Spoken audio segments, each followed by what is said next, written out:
rendo noto all'Assemblea che in sede di conferenza di capigruppo abbiamo concordato un testo comune, condividendo tutta una serie di correzioni e di integrazioni all'ordine del giorno. Per cui darei lettura dell'ordine del giorno condiviso, se non vi sono obiezioni, in modo tale che si possa verificare anche la corretta versione. Premesso che l'acqua è un bene comune ed è un bene finito e indispensabile all'esistenza di tutti gli esseri viventi, che la disponibilità e l'accesso all'acqua potabile sono diritti umani inalienabili e inviolabili da ciascuno, considerato che complessivamente oltre 1 miliardo e 400 milioni di persone che abitano il pianeta non hanno accesso all'acqua potabile, per far fronte a questa situazione è stata promossa la campagna mondiale Acqua, diritto umano, bene comune ed è stato costituito un comitato internazionale per un contratto mondiale per l'acqua. Ricordato che è stata presentata una proposta di legge di iniziativa popolare per la ripubblicizzazione dell'acqua, che la proposta di legge ha l'obiettivo di sottrarre l'acqua alle leggi del mercato e della concorrenza, garantendone la proprietà e il controllo da parte della comunità locale, e assicurare una quantità minima vitale di acqua a tutti gli esseri umani.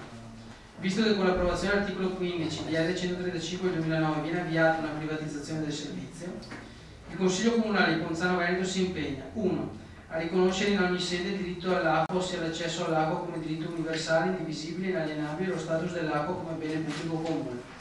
2. Ad affermare il principio della proprietà, del controllo pubblico a garanzia delle comunità locali e che tutte le acque superficiali e sotterranee, anche se non estratte dal sottosuolo, sono pubbliche e costituiscono una risorsa da utilizzare secondo criteri di solidarietà. 3. A riconoscere che la gestione del servizio idrico è un servizio pubblico locale ed in quanto servizio pubblico essenziale deve garantire l'accesso all'acqua per tutti e pari dignità umana a tutti i cittadini secondo principi di sussidiarietà. 4. Ad avviare ogni iniziativa utile affinché il Parlamento approvi la proposta di legge di iniziativa popolare per la ripubblicizzazione dell'acqua senza che ciò comporti oneri per i comuni. 5. Ad adoperarsi per la sensibilizzazione sul tema dell'acqua e della desertificazione coinvolgendo i comuni della provincia e della regione. 6. A contrastare ogni forma di politica di sviluppo che di fatto possa comportare direttamente o indirettamente un impoverimento quantitativo o qualitativo del patrimonio acqua o un estendersi dei processi di desertificazione.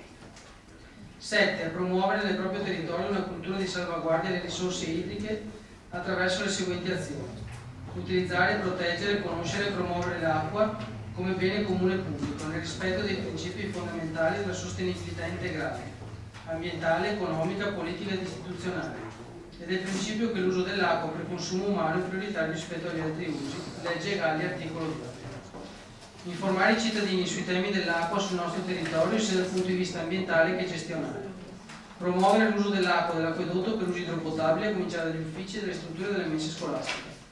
Promuovere una campagna di sensibilizzazione e informazione sul risparmio idrico con l'incentivazione di riduttori di flusso. Sensibilizzare l'opinione pubblica, in particolare gli studenti, in materia di utilizzo, risparmio, consumo e tutela delle acque in quanto bene comune vitale. A fare pressione all'istituzione di un sistema tariffario che incentivi un uso razionale delle risorse, combatta lo spreco, aiuti i nuclei familiari numerosi e i soggetti economicamente svantaggiati. A fare pressione presso la Regione del Veneto affinché ricorra alla Corte Costituzionale contro il decreto legge di cui sopra di concerto con le altre regioni d'Italia. A riconoscere anche nel proprio statuto comunale il diritto all'acqua, ossia l'accesso all'acqua come diritto universale, indivisibile e inalienabile, e lo status dell'acqua come bene comune pubblico. Il Consiglio Comunale di Ponzano Veneto, altresì, al fine di garantire ai cittadini e alle imprese il migliore servizio da parte dei servizi pubblici locali, in particolare quelli relativi alla gestione integrata dell'acqua, considerando i fondamentali valori dell'ambiente e la tutela della salute umana e al fine di garantire il principio autonomista e federalista, chiede che i deputati e i senatori del nostro territorio si impegnino a sostenere con iniziativa parlamentare appropriata: a. La previsione di norme che rivalutino le ATO, rendendole pienamente in grado, anche attraverso le organizzazioni funzionali, di redigere autonomamente i piani d'ambito e di controllare e sanzionare con efficacia i gestori che non rispettano le obbligazioni determinate dal contratto di servizio del piano d'ambito, prevedendo inoltre un'autorità nazionale di controllo della gestione dell'acqua. B.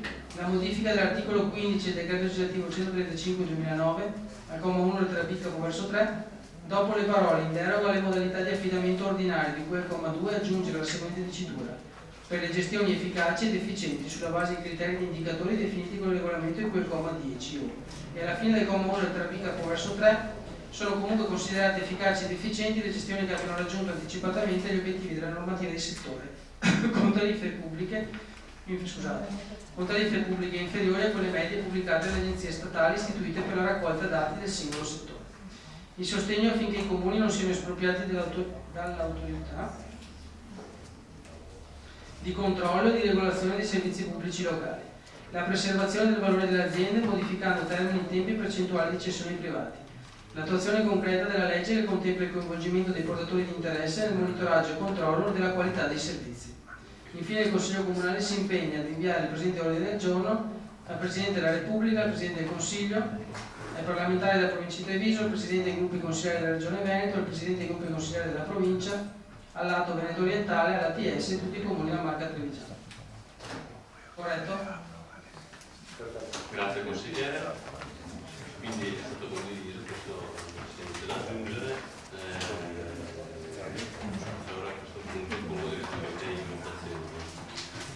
Pongo in votazione l'ordine del giorno così come è stato ricordato, letto dall'assessore Nardini. Chi è favorevole alzi la mano. Il Consiglio approva all'unanimità.